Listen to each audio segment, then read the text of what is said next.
दोस्तों ये वीडियो बहुत ही छोटी होगी क्योंकि आज की वीडियो में हम लोग देखेंगे कि उत्तल दर्पण से प्रतिबिंब कैसे बनता है। इसके पहली वाली वीडियो में हमने देखा था कि अवतल दर्पण से प्रतिबिंब कैसे बनता है, उसमें 6 स्थितियां थी और उत्तल दर्पण से जो प्रतिबिंब बनता है उसमें केवल 2 स्थितियां होती हैं जहां से प्रतिबिंब बनता है। तो दोनों स्थितियों को देखेंगे और क्या समानता है अवतल दर्पण और उत्तल दर्पण से प्रतिबिंब बनने में, उसे हम देखेंगे, जिससे हमें प्रतिबिंब बनाने में बहुत ही आसानी हो जाएगी। चलिए शुरू करते हैं, देखते हैं पहली पोजीशन क्या है। तो यहाँ पर सबसे पहले हम बनाते हैं उत्तल दर्पण। ठीक है, उत्तल दर्पण बनाना है। पहले उत्तल दर्पण बनता है हमारा इस तरह से, यहाँ से आप देखिएगा इस तरह से उत्तल दर्पण जो है बनता है। अब देखिए इसमें यहाँ पर जो कलाई होती है, मैंने बोला था पिछली वीडियो में, जो पॉलिश होता है सिल्वर का। अवतल दर्पण क्या होता था, अवतल दर्पण कुछ इस तरह से बनता था, इस तरह से बनता था और इसमें पॉलिश इस तरह से होती थी, बाहर की ओर होती थी अवतल दर्पण में। लेकिन जो उत्तल दर्पण है उसमें पॉलिश बाहर की ओर ना होकर अंदर की ओर होगी। ये है हमारा उत्तल दर्पण, यहाँ पर अंदर की ओर होगी इसकी पॉलिश। ये देखिए ये पॉलिश हो गई और यहाँ पर बीच में होगा हमारा पी यानी कि पोल, जिसे आप बोलते हैं या हिंदी में ध्रुव बोलते हैं। इसको मैंने पिछली वीडियो में प्रकाशिक केंद्र बोल दिया था, गलती हो गई थी, उससे आप देख लीजिएगा और गलती माफ कीजिएगा। तो यहाँ से ये होता है पोल और इसमें जो फोकस और जो वक्रता केंद्र होता है इस साइड होता है, क्योंकि गोला इस तरह बनेगा। ये गोला किस तरह बनेगा, इस तरह बनेगा। तो जिस तरह गोला बनेगा जिस तरफ, उसी तरफ इसका फोकस और वो वक्रता केंद्र होता है। तो इस तरह से आएगा तो इधर हो जाएगा। मान लेते हैं यहाँ पर इसका फोकस है और यहाँ पर क्या है इसका, इसके डबल पर वक्रता केंद्र इसका सी है। तो पहली पोजीशन देखते हैं जहाँ से प्रतिबिंब बनाना है। इधर ही से क्या हो जाएगा, यहाँ से मान लेते हैं ये बहुत दूर है और बहुत दूर जब होता है तो उसे हम मान लेते हैं अनंत है। तो मानते हैं कि वस्तु हमारी कहाँ पर रखी है, अनंत पर रखी है। पहली स्थिति है जब जो है, नीचे लिखते हैं, जब वस्तु हमारी कहाँ पर हो, अनंत पर हो। अब क्या होगा देखिए, वस्तु हमारी कहाँ पर है, अनंत पर है। आप लोग जानते हैं कि अनंत से कैसे किरणें आती हैं, वो आती हैं समांतर किरणें। तो यहाँ से हम क्या करेंगे, यहाँ से आ जाएगी हमारी किरण समांतर। लो जी, किरण आ गई हमारी समांतर।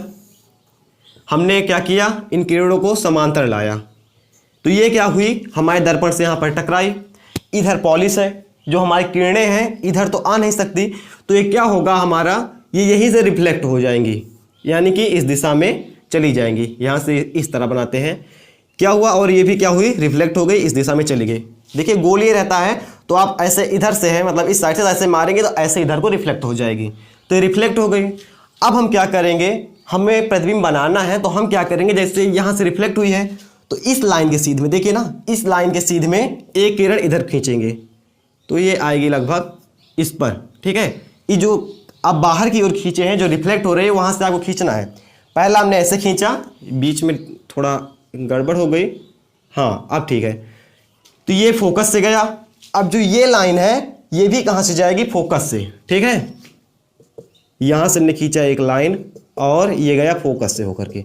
दोनों लाइनें कहाँ पर टकराई, फोकस पर टकराई। तो वस्तु जो प्रतिबिंब हमारा हो जाएगा, ये क्या हो गई हमारी इमेज हो, सॉरी, और हाँ इमेज हो गई। ये इमेज हमारी कहाँ बन गई, यानी कि प्रतिबिंब हमारा कहाँ बन गया, फोकस पर बन गया, बिंदु आकार का बन गया और सीधा बना, आभासी बना। अब देखिए यहाँ पर आपने अवतल दर्पण में बनाया था तो वहाँ पर भी फोकस पर बनी थी। तो जब वस्तु अनंत पर होगी तो उसका प्रतिबिंब बनेगा फोकस पर और क्या बनेगा, आभासी बनेगा, बिंदु आकार का बनेगा। मान लीजिए पहला प्रतिबिंब आपने पहले से बना लिया, जैसे अवतल दर्पण में बनता था, सेम उसी तरह से बनेगा उत्तल दर्पण में जब वस्तु हमारी अनंत पर होगी। ये पहली स्थिति थी। अब हम देखते हैं हमारी दूसरी स्थिति क्या है। ठीक, दूसरी स्थिति इस तरह से हम खींचते हैं। लो जी, इसे हम थोड़ा मिटा देते हैं। ये हो गया हमारा क्या, दर्पण। ये भी उत्तल दर्पण है। तो हम बीच में यहाँ पर मान लेंगे इसका ध्रुव है, ये लाइन आ जाएगी सीधा यहाँ से। यहाँ पर हमने मान लिया क्या है, फोकस है। यहाँ पर हमने मान लिया हमारा सी है, फोकस थोड़ा इधर बनाते हैं तो सी हमारा अच्छे से बन जाएगा। तो यहाँ से यहाँ पर मान लिया हमारा फोकस है, इसके डबल दूरी पर हमारा सी है, वक्रता केंद्र है। और इस साइड पर क्या था आपके, इस साइड पर था हमारा अनंत। 12th में आता नहीं है, लेकिन 10th में हो सकता है कहीं पर सिचुएशनल क्वेश्चन दे दे। और जल्दी से ग्राफ आता नहीं है, लेकिन जानने के लिए बहुत जरूरी होता है। इधर क्या हो गया हमारा, ये हो गया हमारा अनंत। पहली स्थिति थी जब हमारा वस्तु कहाँ पर था, पहले सिचुएशन में अनंत पर था, दूसरी सिचुएशन में अनंत और ध्रुव यानी कि पोल के बीच में वस्तु होगी। हम मान लेते हैं यहाँ पर वस्तु है, तो जब यहाँ पर वस्तु होगी तो क्या करेंगे, हम क्या कर देते, पहले एक किरण हमारी कैसी जाएगी, सीधा जाएगी, समांतर जाएगी। ठीक, समांतर जाएगी, ये इधर से गई, इतना आप समझे, ये समांतर निकल गई और जो समांतर जाती थी वो कहाँ पर जाती थी, फोकस पर जाती थी। तो ये कहाँ पर आएगी हमारी, ये आएगी हमारी फोकस पर, फोकस पर चली गई। अब दूसरी वस्तु कहाँ जाएगी उसे हम देखते हैं। पहली किरण यहाँ से गई और दूसरी किरण कहाँ से जाती है, वो जाती है मतलब हमेशा वक्रता केंद्र से। ठीक है, अवतल दर्पण में भी आपने देखा होगा। तो दूसरी जाएगी हमारी वक्रता केंद्र से। तो इस तरह से हम सीधा एकदम खींचते हैं इसे, यहाँ पर हम खींचेंगे इसे, आपको लाइन बाय लाइन खींचना पड़ेगा। ये ऐसे हमने खींचा, ये मिटाएंगे तो हमारी जो लाइन है ये पहले यहाँ तक आएगी, ये इस तरह से आएगी, फिर यहाँ से रिफ्लेक्ट हो जाएगी और ये इस तरह से आएगी, यहाँ से रिफ्लेक्ट हो जाएगी। अब इसको हम जब बढ़ाएंगे इस लाइन को तो ये हमारी काटेगी यहाँ कहीं पर और यही बन जाएगी हमारी वस्तु। वस्तु हमारी बन जाएगी सीधी, और जब वस्तु अनंत और वक्रता उसके ध्रुव के बीच होगी तो हमारा प्रतिबिंब बनेगा फोकस और ध्रुव के बीच। ठीक है, और जो हमारा प्रतिबिंब है वो सीधा बनेगा, आभासी बनेगा और लगभग वस्तु से छोटा बनेगा। वस्तु क्या बनेगा, छोटा बनेगा। एक चीज़ यहाँ पर देखिएगा, जो यहाँ पर लाइन खींची गई है इसके बाहर हमने डॉटेड दिखाया है, इसके अंदर हमने प्लेन दिखाया है। तो अगर आप इस जो प्रतिबिंब की लाइन खींची है अगर आप इसे प्लेन दिखा देंगे तो और अच्छा लगेगा और ये चित्र सही माना जाएगा, क्योंकि हम यहाँ पर काल्पनिक रेखा इसे खींच रहे हैं, ना कि हम दिखा रहे हैं कि रेखा हमारी टकरा रही है तो वापस जा रही है कि अंदर जा रही है। मुख्य अक्ष को आपको पूरे में दर्शाना है, वो भी सीधा। ठीक है, तो यहाँ से आपको कहीं पर इस लाइन को डॉटेड में नहीं दिखाना है।